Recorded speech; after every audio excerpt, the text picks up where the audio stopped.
Welcome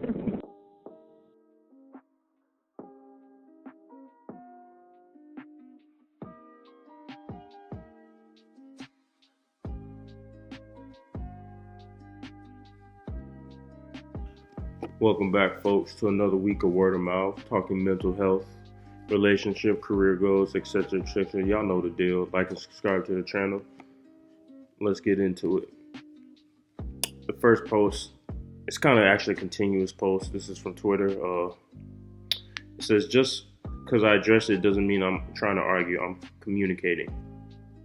Then the response was, I absolutely agree with you on this tweet. As long as there's no yelling, you're able to see where the person is coming from and their viewpoint.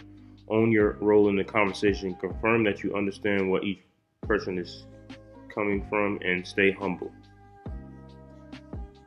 All these points are true. I'm going to break them down, starting with the first one, yelling. For most people I've dealt with, yelling is the first way that ends a conversation in which people just tune you out.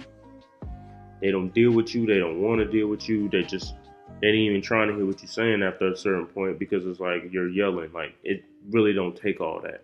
And sometimes you will get frustrated, get to a point where it's like you're not listening at all. But this is something my wife does. She says, if I'm that upset, I just don't talk about it, and I calm down until I can deal with the situation, which is an excellent approach to having. When you start yelling and pointing in people's faces and just talking over them, it becomes disrespectful. And it becomes disrespectful real quick, and then it can turn into a situation where it's not just a verbal abuse, it becomes physical abuse, and you just don't want that. The second one is, and I can kind of put the second one and the last one together. You're able to see where the other person is coming from and their viewpoint, and confirm that you understand what each other person is saying and coming from, and stay humble. Staying humble is probably the biggest key about that. Understand that you're not always right. Understand that you're not always just because you communicated it that way doesn't mean the person interpreted it that way. Now, I don't like repeating myself. A lot of people don't like repeating themselves. Like, I get really annoyed having to repeat myself. But there's a difference in repeating yourself and somebody saying, I'm not really understanding what you're saying, and someone saying it differently. Because people interpret shit differently. People hear things differently. So sometimes you got to find a way to relate a conversation to someone so they understand it the way that needs to be understood. This is where you find common ground. Just because you said it a certain way doesn't mean that another person has experienced it or even understand what you got going on when you say that stuff. So that's what they really mean by staying humble. And the last one is, but it's the third one on the list, is own your role in the conversation. You might have said some out-of-pocket stuff that really got under somebody's skin, and vice versa. They might have said it to you that's out of pocket. People say things out of anger all the time. Not saying it's right. Not saying that's what you should be doing.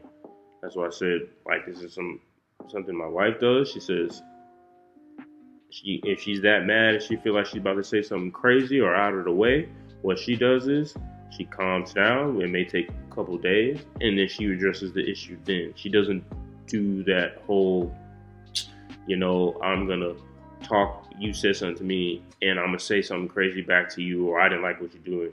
She takes the time to understand the situation, replay it in her mind, and then move forward with it. And a lot of people don't do that. I was watching Nick Cannon's class, or whatever his YouTube channel is called, and he had Dr. Umar Johnson on. And Dr. Umar Johnson, something he said that was key is that when you're dealing with somebody who's emotionally irrational, they are not logically thinking about anything. They're not thinking of it from a practical sense in any regard. And they don't plan to. They're not even trying to hear what you're trying to say because they're already emotionally invested in something. When somebody's emotionally invested in something, they're already more highly sensitive and highly reactive to anything. So anything that's practical that comes along with it, probably not going to be listened to.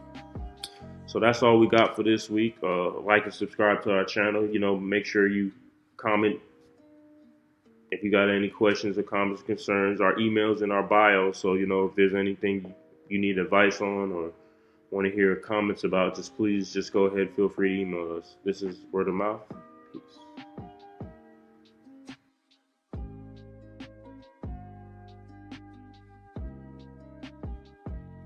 Mm.